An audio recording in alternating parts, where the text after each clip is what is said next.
2021년도 쉬운 두 번째 주일, 또 마지막 주일입니다. 우리가 1년을 거의 다 살았는데 그동안 어떻게 더 달려오셨습니까? 또 무엇으로 버티셨습니까? 마지막 한 주간을 어떻게 보내느냐가 한 해를 마감하고 한 해를 시작함에 있어서 아주 중요합니다. 우리의 기억이라는 것은 세밀하고 촘촘합니다. 그래서 기쁜 일도 기억하지만 슬픈 일도 기억합니다. 행복한 일도 기억하지만 힘들었던 일도 기억합니다. 우리에게는 추억이 있습니다. 또 한 해 동안에 아름다운 추억도 있고 불쾌한 추억도 있습니다. 힘이 되는 추억도 있고 짐이 되는 그런 추억도 있습니다. 우리가 한 해를 마무리하고 새해를 시작하면서 이번 한 주간에 삶을 위해서 우리가 지혜를 조금 발휘했으면 좋겠습니다. 좋은 기억들을 먼저 끄집어내는 것입니다. 좋은 추억들을 먼저 소환하는 것입니다. 우리 속에 좋고 나쁜 기억들과 추억들이 이렇게 공존해 있는데 우리가 먼저 선수를 쳐서 좋은 기억들을 끄집어내고 좋은 추억들을 소환해서 우리의 생각과 마음에 채우는 것입니다. 안 좋은 것들이 자리하지 못할 정도로 꽉 먼저 채워놓는 것입니다. 완벽하게 점령을 하는 것입니다. 그리고 그것들을 생각하며 미소를 짓고요. 그것들을 생각하며 콧노래를 부르고 그것들을 생각하며 감사의 기도를 드리는 것입니다. 물론 안 좋은 기억들과 추억들 때문에 힘든 시간들도 있었지만 그래도 동안 하나님께서 베풀어 주셨던 많은 은혜들 가운데 우리에겐 좋은 기억과 좋은 추억들이 있습니다. 그것들을 끄집어내고 소환해서 우리의 마음과 생각을 꽉 채워놓으면 그래도 우리가 부정적인 생각들을 많이 걷어낼 수 있습니다. 안 되면 어떡하지? 해봤자 소용없네. 신경 끄고 살자. 이런 생각들로 한 해를 마무리하고 이런 생각들 갖고 한 해를 시작하게 되면 정말 답답하고 소망이 없습니다.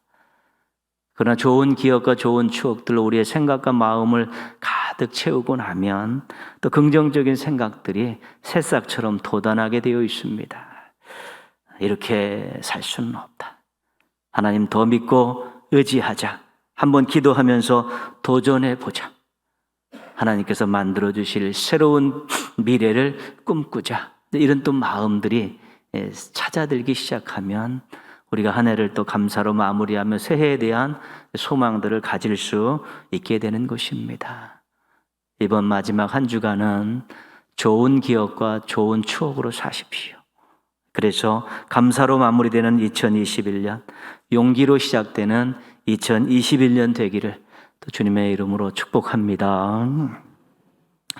하박국 선지자가 살던 시대는 바벨론이라는 대제국이 그런 모든 세계를 거의 제패하고 있었고 또한 이스라엘이라는 나라까지도 완전히 다 영향권 안에 두던 시대입니다.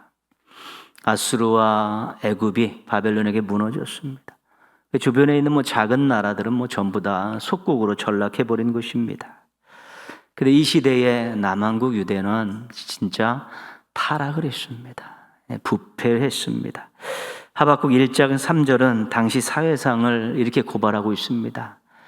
어찌하여 내게 죄악을 보게 하시며 패역을 눈으로 보게 하시나이까? 겁탈과 강포가 내 앞에 있고 변론과 분쟁이 일어났나이다. 하박국이 하는 이야기입니다. 죄악, 패역, 겁탈, 강포, 변론, 분쟁. 사람의 도리를 벗어난 일들이 버젓이 자행되고 있었습니다. 죄 짓는 것이 자연스럽고 폭력으로 사람들의 권리들과 재산들과 생명들을 빼앗는 일이 있고 서로 반목하고 편가르고 싸움박질하는 일들이 계속되고 있었고 사람들은 난폭하고 충동적이고 다른 사람들의 생명과 인격을 존중하지 않는 그런 사회가 하박국 시대의 남한국 사회였습니다. 엄청난 눈뜨고 볼 수 없는 일들이 일어나고 있었습니다. 1장 4절은 신앙적인 모습을 고발하고 있습니다.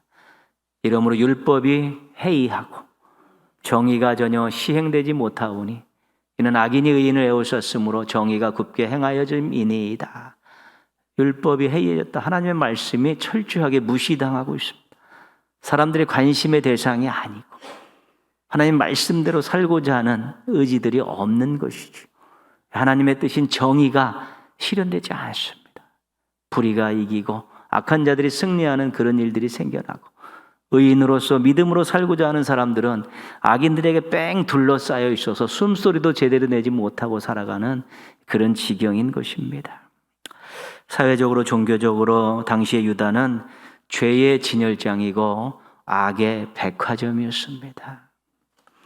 이런 나라와 사회를 바라보며 하박국은 계속 기도하고 있었습니다. 1장 2절 말씀이 탄식하는 하박국의 기도 내용이죠. 여호와여 내가 부르짖어도 주께서 듣지 아니하시니 어느 때까지리이까 내가 강포로 말미암아 외쳐도 주께서 구원하지 아니하시나이다.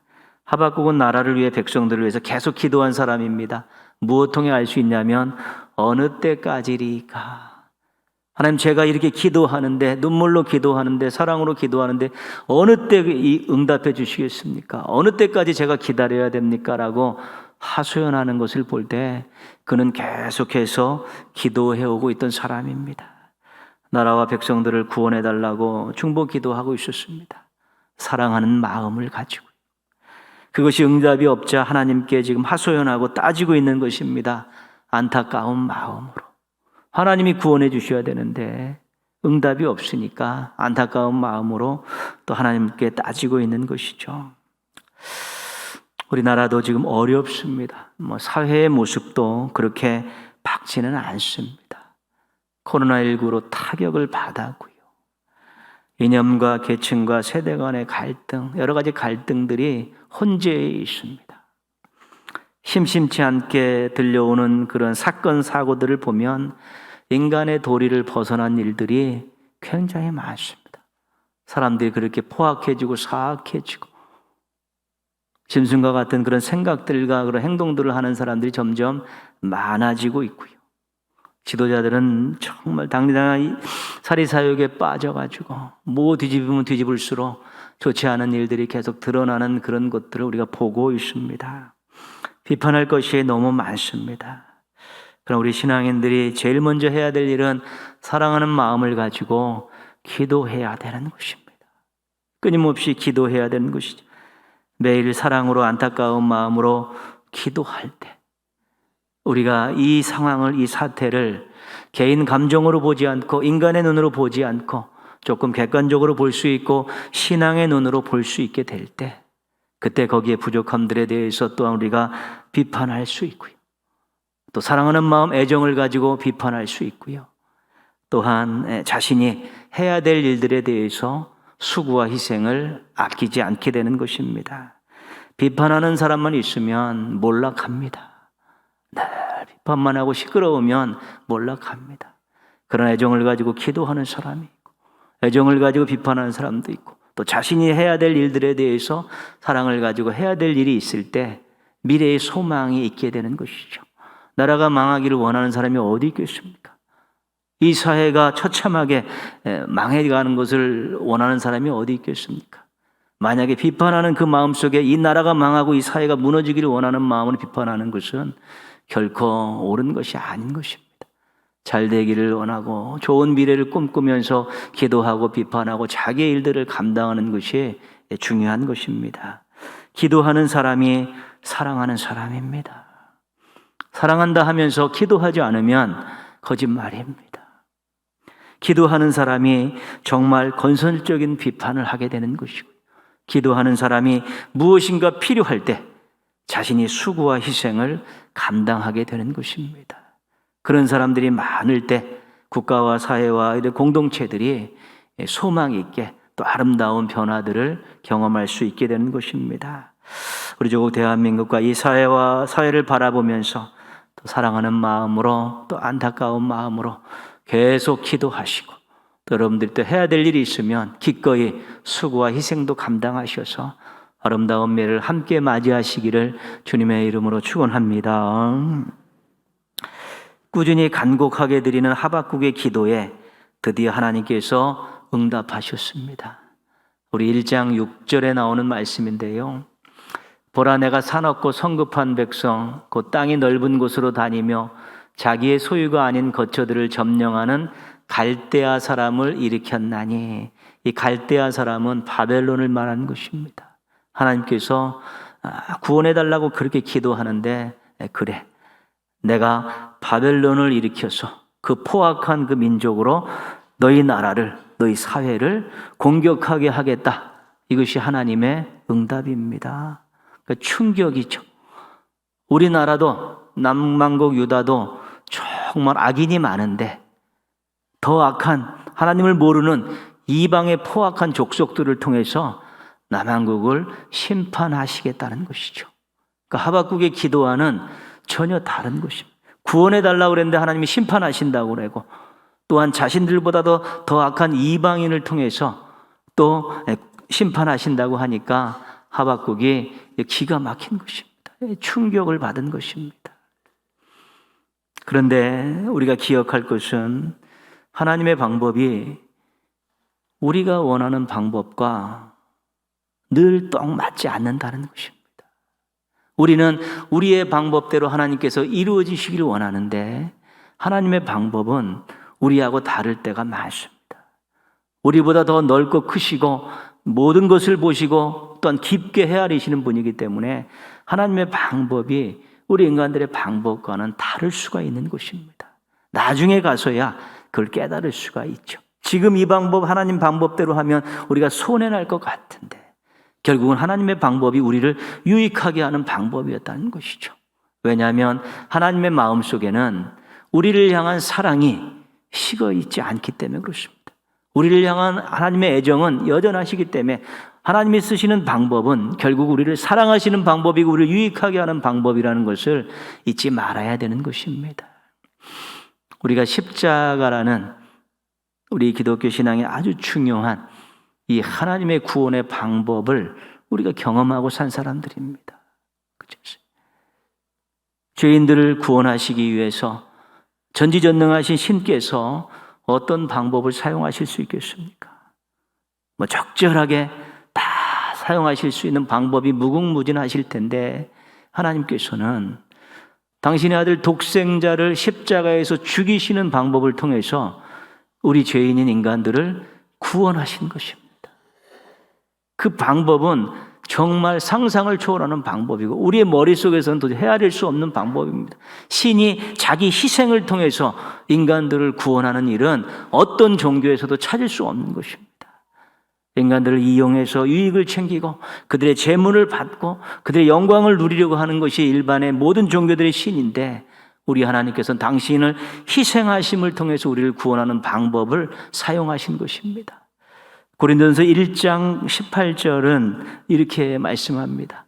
십자가의 도가 멸망하는 자들에게는 미련한 것이요 구원을 받은 우리들에게는 하나님의 능력이다. 십자가의 예수 그리스도가 죽으신 이 방법은 이방인들, 하나님을 모르는 이방인들에게는 미련하게 보인다는 것이죠. 특별히 지혜를 추구한 헬라인들에게는 어떻게 저렇게 미련한 방법을 가지고 인간을 구원할 수 있느냐라고 거부하는 것입니다.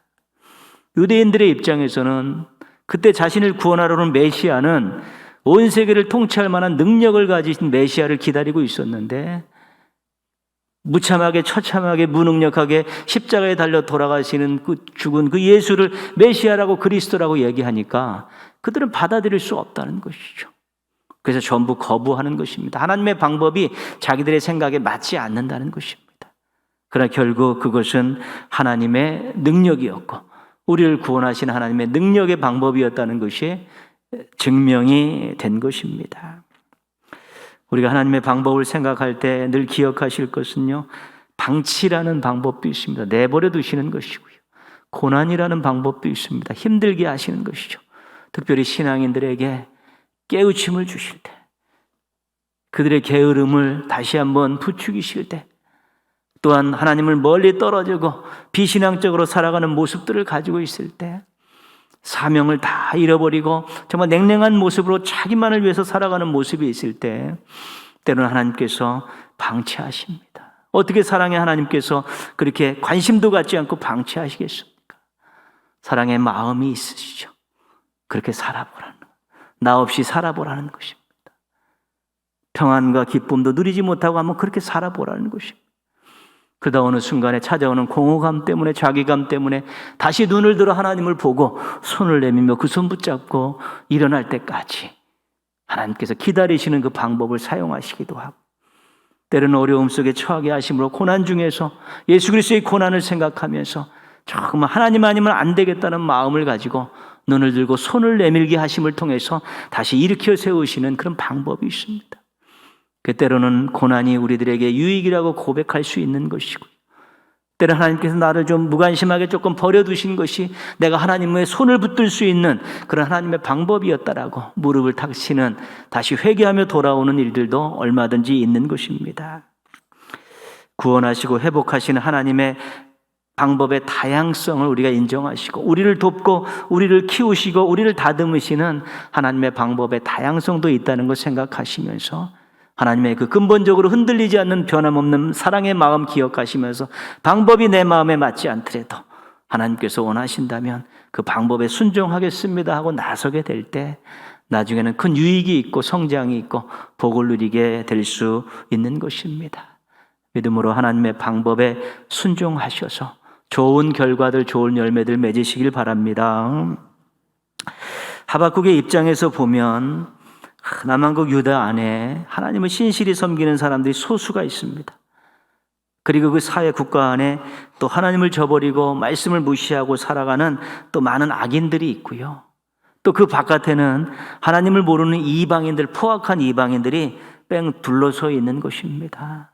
여기 완전히 심판도 이런 심판이 없습니다. 사면초가입니다. 앞뒤옆 좌우전서 꽉 악한 것들이 누르고 있기 때문에 숨을 쉴 수도 없는 것이죠. 그런데 이 신실한 사람들 주변에 있는 그런 사람들은 어떤 사람들인가?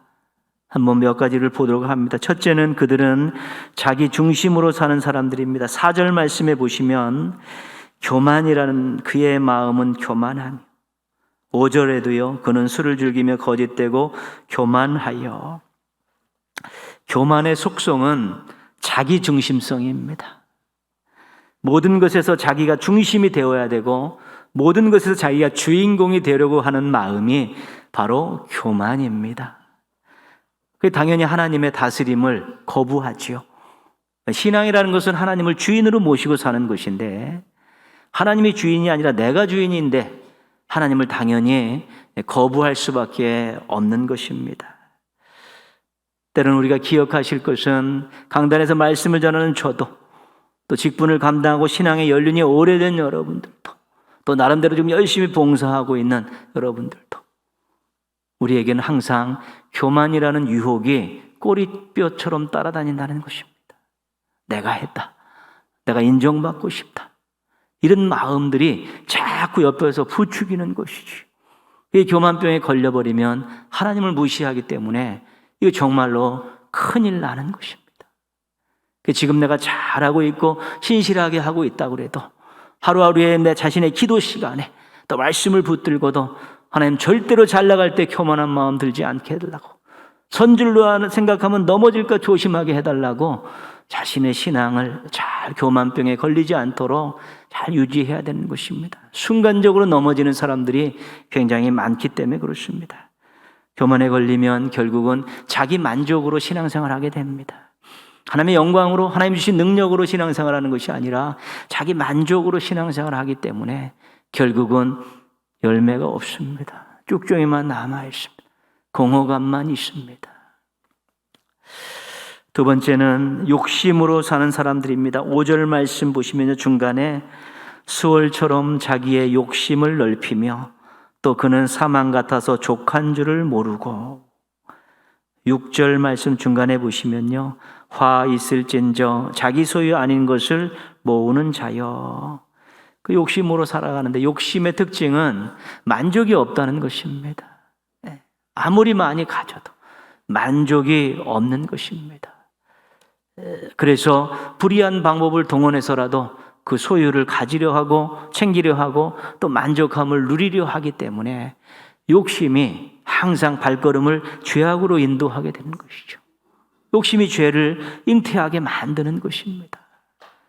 그러나 좀만 더 채우면 자기가 좋아질 것 같고 그거 채워서 하나님 잘 섬길 것 같았지만 그 욕심 때문에 결국은 자신이 덫에 걸리고 많은 일들이 많은 것입니다. 근데 그 주변에 교만한 사람들도 많았지만 남유다와 바벨론에 사는 사람들은 욕심을 가지고 사람들도 굉장히 많았다는 것입니다. 한 가지 더 보시면 세 번째는 술수로 사는 사람들입니다. 4절 말씀 중간에 정직하지 못하나 5절에는요 그를 술을 즐기며 거짓되고 거짓을 통해서 자기의 수치를 가리고 자기의 유익을 얻는 사람들이 굉장히 많았다는 것입니다. 당연히 정당한 방법이 동원되지 않습니다. 무언가 자기 수치를 가리려고 거짓을 하고 자기 이익을 챙기려고 사기를 치다 보니까 신앙에서 멀어지고 하나님과 무관한 삶을 살아갈 수밖에 없게 되는 것입니다. 하박국의 입장에서는 지금 답답한 것이죠.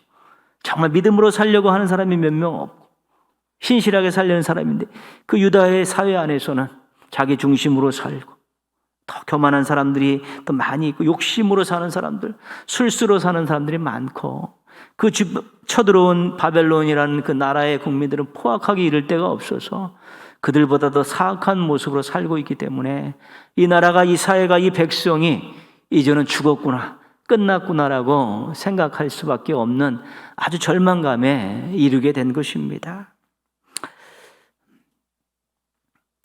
우리가 세 부류의 사람들을 보았습니다. 자기 중심으로 사는 사람, 욕심으로 사는 사람, 술수로 사는 사람들. 우리 주변에도 많이 있습니다. 조심할 것은 이들을 보면서 흔들릴 수 있다는 것입니다. 그들의 잘됨을 보고 그들의 자유함을 보고 그들의 당당함을 보면서 부러울 수 있다는 것입니다. 어떻게 이렇게 잘 되냐? 어떻게 이렇게 자유스럽게 사느냐? 어떻게 이렇게 뻔뻔하지만 당당하게 사느냐? 이런 것들을 보면서 흔들릴 수 있다는 것이고 부러울 수 있다는 것입니다. 그것이 이 사회의 사람들이 주는 유혹이라는 것입니다. 그런데 하나님께서 이런 사람들에 대해서 아주 간략하게 말씀해 주고 계십니다. 7절 말씀인데요. 그들에게 하는 이야기입니다. 너를 억누를 자들이 갑자기 일어나지 않겠느냐? 너를 괴롭힐 자들이 깨어나지 않겠느냐? 말씀에는 없는데 내가 그들에게 노략을 당하지 않겠느냐? 네가 행한 그대로 당할 날이 있다는 것을 잊지 말라는 것입니다. 자기 중심으로 살고 정말 욕심으로 살고 술수로 살면서 사람들에게 피해를 안기면서 살았던 많은 사람들에게 너도 똑같은 일을 당할 날이 있다는 거 잊지 마. 너도 그런 일을 당하지 않겠다고 어떻게 보장할 수 있고 장담할 수 있겠느냐? 하나님이 살아계시는 한 악인들의 그러한 보응을 받는 것은 시간 문제지 결단코 그냥 놔두시지는 않는다는 것입니다. 그러면서 하나님께서 아주 강력하게 요청하시면서 소망의 말씀을 주십니다. 의인은 그의 믿음으로 말미암아 살리라. 세상에 아무리 악이 만연해도 믿음으로 살아야 된다는 것입니다. 주변에 자기 중심적으로 사는 사람이 잘 되는 것 보더라도 믿음으로 살아야 된다는 것입니다. 하나님께서 그 결말을 알고 계시기에 강하게 요청하시고 간곡하게 부탁하시는 것입니다. 세상에 아무리 어둡고 험해도 너는 믿음으로 살아라. 네 주변에 있는 사람들은 자기 중심으로 욕심을 채우면서 술수를 쓰며 쾌락을 누리며 살면서 행복한 것처럼 살고 있지만 그래도 부러워하지 말고 너는 믿음으로 살아야 된다. 너는 내 자녀이고 내 백성이기 때문에 믿음으로 살아야 된다라고 그렇게 강력하게 말씀하고 계신 것입니다. 믿음으로 산다는 것은 하나님 중심으로 사는 것입니다. 믿음으로 산다는 것은 하나님께 소망을 두고 사는 것이고 믿음으로 산다는 것은 하나님을 의지하고 사는 것입니다. 그렇기 때문에 하나님과의 관계가 너무 중요합니다. 하나님과의 관계가 좋아야지 하나님 중심으로 살고 하나님께 소망을 두고 살고 하나님을 의지하고 살 수 있는 것입니다. 우리 유명한 우리 설교자인 우리 찰스 스폰절 목사님께서 하신 말씀이 있습니다. 다시 한번 읽겠습니다. 하나님과의 관계가 멀어지는 것은 열의 아홉은 기도를 소홀히 하는 데서 시작됩니다. 하나님과의 관계에 이상이 생기는 것은 하나님의 문제가 아니라 신앙인의 문제라는 것입니다. 기도가 우리의 필요한 것을 받는 하나의 수단 정도로만 치부되어서는 안 되는 것입니다. 기도는 하나님과의 관계를 확인하고 하나님 관계를 유지하고 하나님과의 관계를 발전시켜 나가는 아주 귀한 수단이고 우리에게 주신 선물입니다. 우리가 하나님 아버지 이 부르는 순간부터 관계가 형성이 되어 있는 것 아니겠습니까? 그 이름을 부를 때 우리가 그분께서 나를 아시고 내 기도를 들어주시고 나를 사랑하시고 또 내가 행복하기를 원하시는 것을 우리가 믿기 때문에 하나님 아버지하고 기도하는 것 아니겠습니까? 무언가 필요를 얻는 것 이상으로 하나님과의 돈독한 관계가 기도를 통해서 시작이 되고 발전하고 또 회복되고 그러는 것입니다. 그래서 하나님과의 관계에 문제 생기는 거 열의 아홉은 하나님과의 개인적인 기도를 게을리하거나 소홀히 해서 생기는 것이라고 이야기하고 있는 것입니다. 매일 시간을 정해서 우리가 뜨겁게 기도해야 되는 것이죠. 믿음으로 사는 것의 첫 번째가 우리 하나님 앞에 기도하며 하나님과의 관계를 늘 확인하고 발전시켜 나가고 그 관계 때문에 행복한 것입니다. 때로는 우리가 간절히 기도하는 것이 아직 이루어지진 않았지만 하나님께 기도함을 통해 하나님이 나와 함께 하시고 나를 사랑하신다는 사실을 확인하는 것만으로 그 문제가 아직 해결되어지진 않았지만 나는 기쁘고 소망이 있고 또 아름다운 미래를 기대할 수 있는 것입니다. 나와 함께 하신 하나님, 나를 사랑하시는 하나님이 내가 그분의 이름을 부르면서 그분께 나아가고 그분께 대화하고 나의 마음을 다 토로했는데 지금 때가 안 돼서 그 일이 이루어지진 않았지만 하나님은 그 일을 다 알고 계시고 더 가슴 아파하시고 나를 위해서 지금 준비하고 계시다는 사실을 우리가 기도 시간을 통해 확인함을 통해서 더 행복하고 더 소망을 가질 수 있는 것입니다. 코로나19는 내년에도 계속될 전망입니다. 또 사회 곳곳에서 우리 삶의 주변에서 자기 중심적으로 살면서 희희낙낙하는 사람들은 여전히 존재할 것입니다. 우리의 마음과 인격과 신앙을 위협하는 유혹과 핍박도 계속될 것입니다. 그래도 우리는 믿음으로 살아야 합니다.